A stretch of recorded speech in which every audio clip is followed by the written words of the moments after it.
Hello people, you're welcome to Proup Masterclass. My name is Tola Alabi, and in today's class you're going to be listening to an excerpt from an audio session I had with people that are part of my paid mentoring group. And if you are interested in enrolling in my paid mentoring group, I would leave my phone number in the description below, and you can reach out to me via WhatsApp and I'll tell you how to get enrolled. Hey, hi guys. Hope your weekend has been good, and I hope you guys are beginning the week on a good note. I want to take this time to address the voice note I put the on the platform yesterday, and I didn't address it yesterday because I wanted to give enough people enough time to listen to the voice note so that when I do reply it, what I'll be saying, you can put it in good context. Now, if you've not had the opportunity to listen to the voice note, please take time to listen to the voice note I put up yesterday. And it's a voice note sent by someone on the mentoring group, and I really like the voice note because it's very honest, and I like honest questions, honest concerns. And why I decided to answer it here was because I'm pretty sure some of the concerns that were on that voice note are concerns that some of us have. And some of you might not just have seen the opportunity to voice those concerns, or some of you might not see the need to voice the concerns and just feel like, okay, I'll deal with it myself. But I want you to know, as much as you have concerns, please by all means share it, and feel free to share it on the mentoring group. Very important, because trust me, if you are feeling this concern, someone else is feeling it. So a lot of the things that were raised in that voice note are concerns that even I have had in the past, that I had to take time out to answer personally. And I thought it would be very important for me to share some of my own thoughts on the issues that have been raised in that voice note that was sent to me. So I think I will just start by just answering as many things as I can remember so far. But I want to say, well, not everything can be adequately answered, but as much as the things that I've given a lot of thought to, I'll try to share my opinion on them. And I want to thank everybody for even respecting my suggestion that nobody should comment on it before I give my thoughts on it. And I want to thank you guys for doing that. Okay, so here are my thoughts. I think the first thing I want to touch on, because there was something that was said in the voice note about the situation of things here in Nigeria as compared to the situation of things in the US, or the things abroad. You didn't mention US, but things abroad. And I just want to say, I would want to correct that notion that a lot of us have about some of these challenges we face here in Nigeria being things that are isolated to us here. I don't think so, and this might be my own personal opinion, but I don't think so. And I'll tell you two reasons why I don't think what the designer in US is experiencing is not too different from what designers in Nigeria here are experiencing. Number one reason why I don't feel what they're experiencing there is too different from what we're experiencing here is the fact that if designers abroad were not having issues with payment, with being paid a premium, with clients, with specialization, with being respected in the industry, being respected by clients, then I don't think platforms like the Future would create content addressing those issues. You understand? Because Chris Do, the Future, they address those issues of be confident as a designer, charge a premium. You understand? They talk about all those things when the client says they want options, when the client says no. So if the designers there were not facing those issues, those content creators there will not be creating that content. You understand? Because they're not creating those content for us. They're creating those content for majority of the people there. So that means that those problems are there. The first time I heard any content about esteem as a designer was from Chris Du. You understand? So I was impressed that somebody was addressing that issue of self-esteem. And that means that he knew there that designers abroad were dealing with self-esteem issues. So it is not something that is restricted to us in Nigeria or to us in Africa. It's a general problem. The second reason why I can say so is because I've had the opportunity to live and to work abroad, and it's the same thing. The same issues designers face there is the same issues designers face here.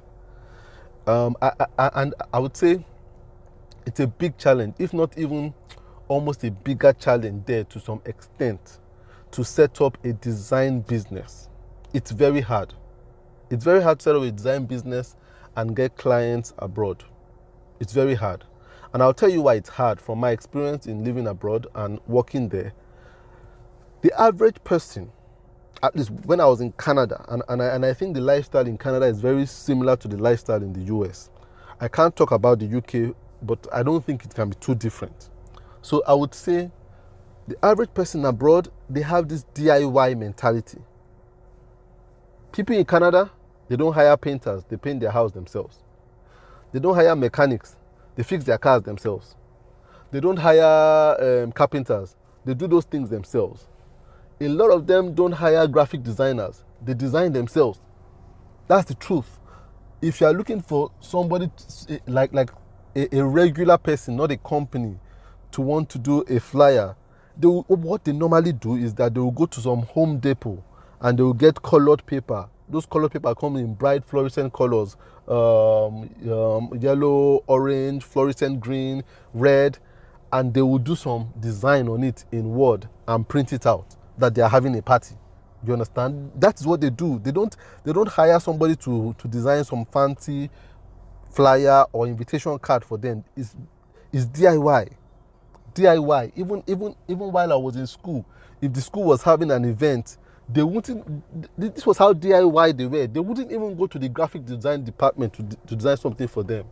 The school student body, they would just design something on one of these colored papers and just design black and white. Oh, there's a school party, orientation party, 6 p.m. Use some funny font, Comic Sans and all that, and be sticking it around. So they don't engage designers like that, the way we do here, where a normal person can just say, okay, I want to have an event, someone just design something for me. They're very DIY minded, except they want to deal with strict professionals, maybe like doctors, lawyers, accountants, architects, every other thing. They try to do it themselves.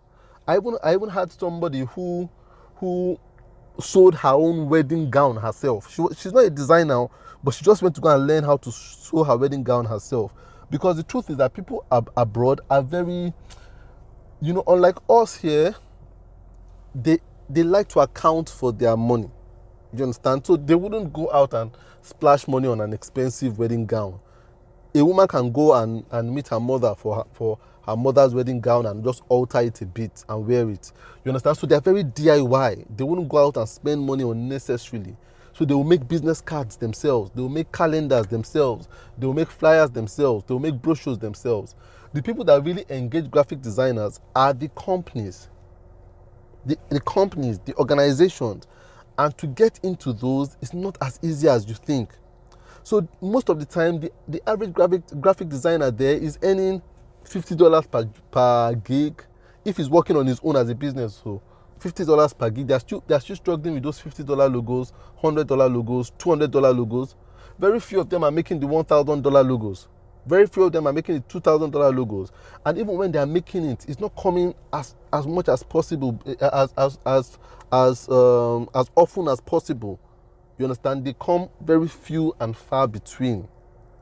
That is why you will still see that there, when people want to work, they will still rather work with African designers. That's why they will work with you here and pay you the $1,000 or the $500 to design a logo.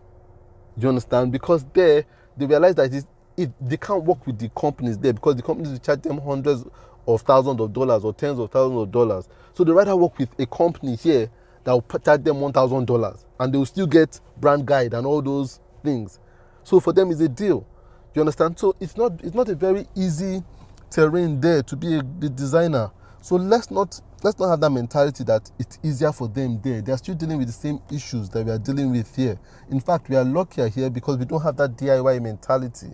You understand? People are not willing to do things themselves. So people will hire drivers, hire carpenter, hire plumbers, hire graphic designers, hire things. You understand? So we like things done for us here.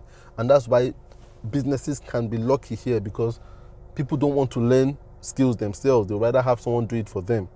So that's what I want to correct about the mentality there and the mentality here. You understand? They are not too different. The only difference I would see with client relationship there and client relationship here is that when it comes to level of civility, the clients there will not talk down at you or insult you as readily as clients here will. So we are a little more hostile in our human relations here than they are there. That's the only difference. But when it comes to haggling on price, not wanting to pay a premium, it's the same thing. It's the same thing. Graphic designers still are fighting this battle. Now, having addressed that, there is something that was said in the voice note that really spoke about what I have been teaching, whether it's for here or for there, whether it works here or there was this thing about what I've been saying. It seems like if it works, it doesn't work in this environment, it works abroad. And I want you to know, if you're a professional, it doesn't matter what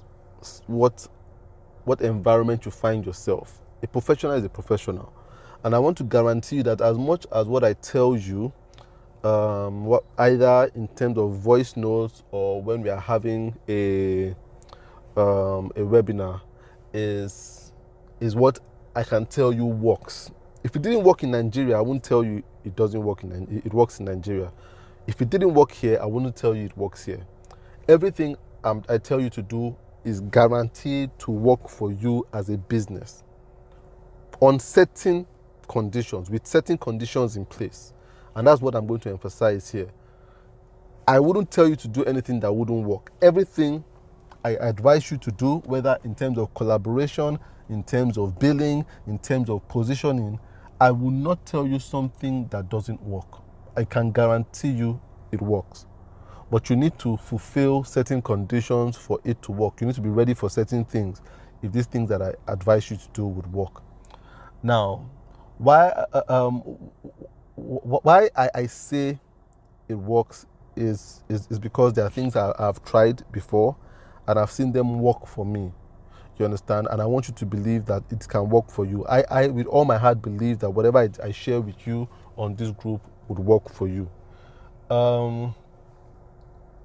The only thing I feel you need to prepare yourself for is the fact that this path to being successful as a creative or as a designer in Nigeria is not a short journey.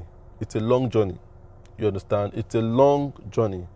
So you need to be committed to it for the long run, not for the short run. So a lot of what I recommend or I tell you is not something. It's not a quick fix pill where you take it and you do it and it just works for you with the first client. No. A lot of what I advise you to do are things that would work if you commit yourself to doing it and you are ready to face opposition. Because the truth is, a lot of people would oppose a lot of the strategies I tell you on the onset. They are going to oppose it. You are going to probably lose some clients before you start getting your true clients that are willing to deal with you professionally. And these are the things that I had to endure, and I'm still enduring. You understand? When I started out design, the same mentality I had of, if I want to have clients, then I have to do things the way people have been doing it before me.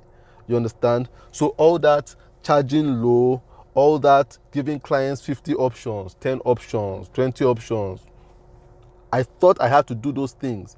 But when I realized, I'm a professional, I can't be working this way. When I tried to change from doing things the way everybody has been doing things around me then, Of course, I got a lot of opposition. Of course, I got a lot of no's. I got a lot of people say, Mr. Tola, you're just being proud. You understand? How can you do just one option for us? Or one design for us? No option, nothing to compare it with. How can you be charging us this much? Of course, I got those people. But you know what? I believed so much in what I was doing that I stuck to it. And this is what I'm going to advise you guys to do. The reason why I send voice notes a lot is because I want you guys to be able to keep a lot of the things that I share with you. Because you're only going to be able to do these things that I tell you if you constantly listen to them. And that is why a lot of things I share with you, I go ahead to put it on Proup Masterclass so that you guys can listen. Because the truth is, it's hard to do these things that I tell you to do. It is even harder to do it when you are being opposed. And you will be opposed. You understand? So I would advise you guys to keep a lot of the content and the voice notes I send to you guys so that you can listen to it. Look, the more you listen to it, the more you remind yourself of how to work as a professional.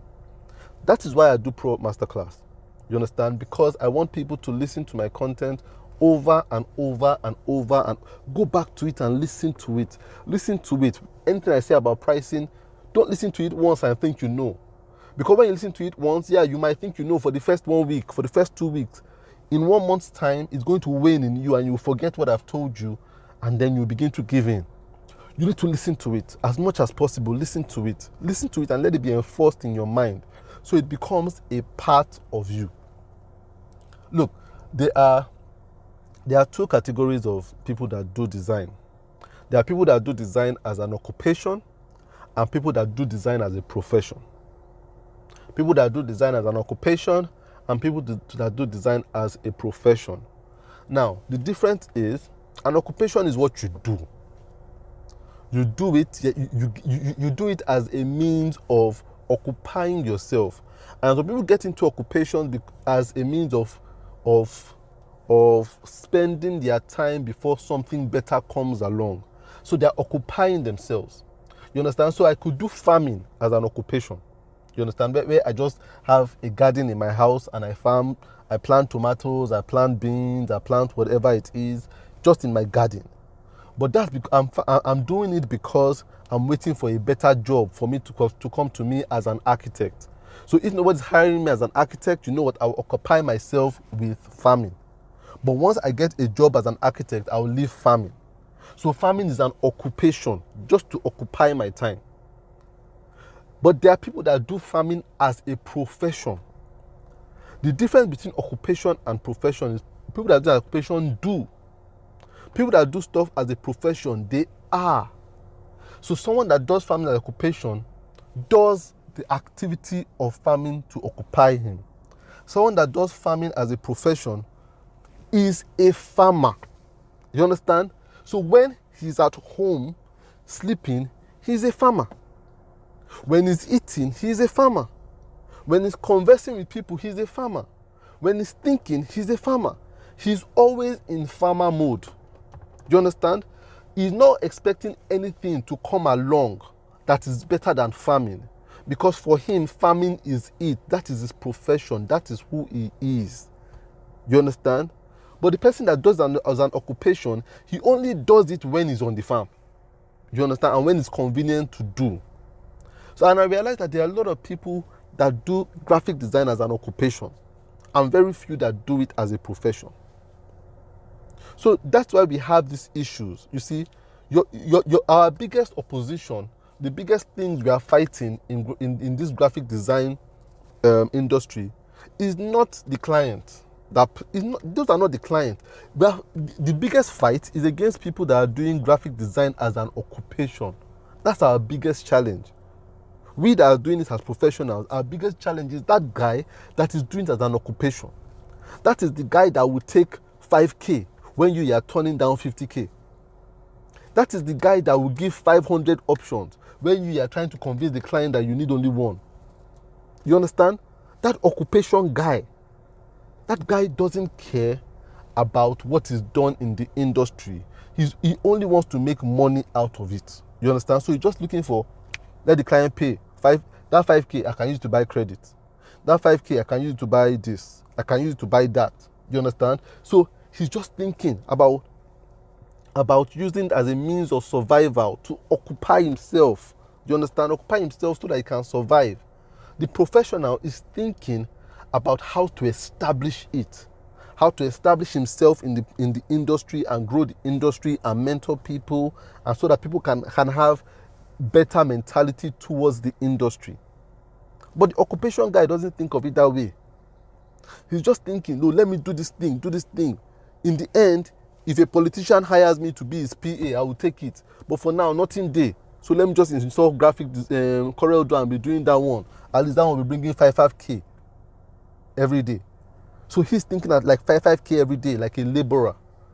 But the profession guy is thinking, how can I do this thing and set up a studio and hire 5 other designers? You understand? And then start up a design school that will teach people how to do this. You understand? And then start to teach younger people in primary school so that they can get to know about the industry. The mentalities are different. So that guy is not doing 5K job because he realized that 5K cannot help him build what he has in his mind. But the occupation guy is doing 5K job because all he's thinking about is how he wants to buy suya. You understand? At the end of the day, or take his girlfriend out. So he will take that 10K, take that 15K because he does that for him or her. I don't want us to operate with that mentality. So the aim for me is to purge the industry of occupation designers and replace them with professional designers. And that's why the YouTube channel is called Proup Masterclass. I want to build professionals, pros, people that are professional when it comes to dealing with clients, when it comes to doing work, when it comes to positioning. And that's what I see you guys as. And that's why you see with premium mentoring, we are trying, the first thing is that people must pay. Because payment is what really saves those professionals from those people that are doing it as an occupation. Occupation guys will never pay 50K for mentoring, never ever. So with every single one of you, the reason why I can put my chest out for you guys is because there was payment. You understand? I knew where your mind was at because you paid. It shows me that you're professionals. Professionals will invest. Even when they've not made one naira from design, they will invest towards it. Occupation guys will never do that. So, you see, the truth is, it's good for us to have those seminars. But those seminars cannot be done the way everybody is doing seminars. It cannot be a free for all. Government will do free for all seminars. You know what will happen? Occupation guys will come there too, with professional guys. In fact, occupational guys will come there more than professional guys. That's what will happen. You understand? And then the essence will be defeated because what occupation guys are thinking about is teach us about the money stuff. Teach us how to make money now. That's what occupation guys are thinking about. How to make money now. How to make money for myself. But the professional guys are thinking, you know what, teach us how to grow the industry. And if you're a professional person, then you must have the mentality that, look, you're working in a way that you must be ready that, man, even if this thing means that I am not going to be the one to eat the abundance of the fruit of this struggle to make graphic design more professional and graphic designers earn more, I'm ready to do it. So you must be ready to do it for the future and not for yourself. You understand? You see, the mentality I have is that, look, all these things I'm teaching about rate card, about collaboration, about earning more and stuff like that, I've come to the reality and I've accepted it that, look, Tola, you might not be the one to enjoy all these things you are fighting for with designers. It might be your children. It might be your children or people your children's age. You understand? You might do more of the struggle for them to enjoy. And I'm like, I'm cool with that.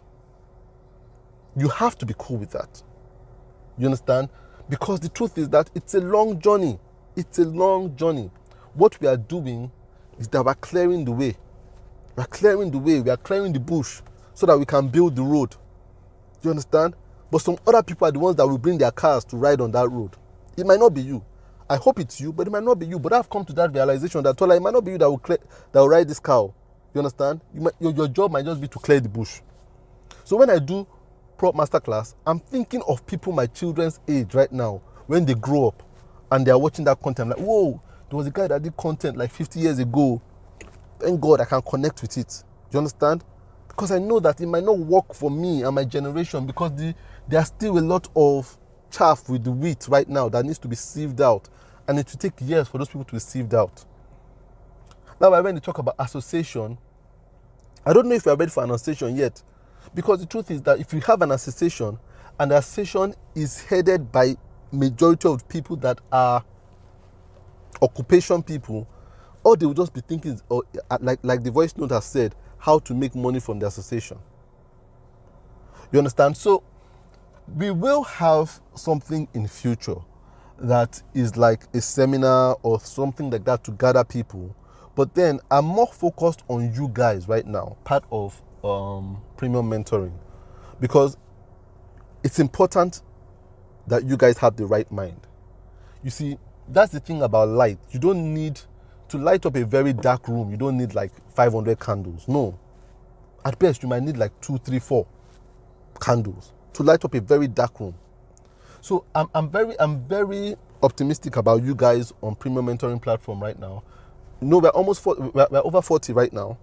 If the 40 of us can be professional, we can change Nigeria. I even dare to say we can change Africa. 40 of us can change Africa. 40. I want us to grow to 200, but 40 of us can change Africa. We don't need a seminar of 1,000 people to change their mentality and their mindset. We just need 40 of us. And if you can grow it to 200, even better and faster. Because the dream is that, look, I can get to mentor 200 people, and the 200 can mentor their 200, and their 200 can mentor their 200. And I can guarantee you that design as we see it in the world, not just in Nigeria, not just in Africa, will change. And that's why I try to encourage you guys to do as much mentoring. If someone is reaching out to you and telling you, I like your work, I want you to be my mentor, please, by all means, take that person on. Because that's the dream. For every person on premium mentoring to have someone they are mentoring themselves. So please, I would encourage us to continue to listen to content that I put out there. Listen to it often, because the chance that you forget it. You'll forget it and you get pressure to do things like someone that is doing it as an occupation. And I will also encourage us not just to listen, but as you listen, let it inspire you to create your own content too. And that's why I admire what a lot of some of us are doing right now, like people like IK, Tomiwa, Sandy. These guys are beginning to put out their own content. So they're beginning to shine their own light, you understand, to teach people things that are outside of, oh, this is my work, look what I can do. We need to move beyond that to a place where we start sensitizing people about how to be professional. You understand? We need those messages to be out there as much as possible. And as much as we can push out those messages, then you realize that we will have more professionals in the industry than occupation people. Very important. So those are the things I wanted to share with us, that number one, don't get discouraged. You will have people that will challenge the lifestyle that we are trying to promote on this platform. You understand? There are people that will tell you, what's your rate card?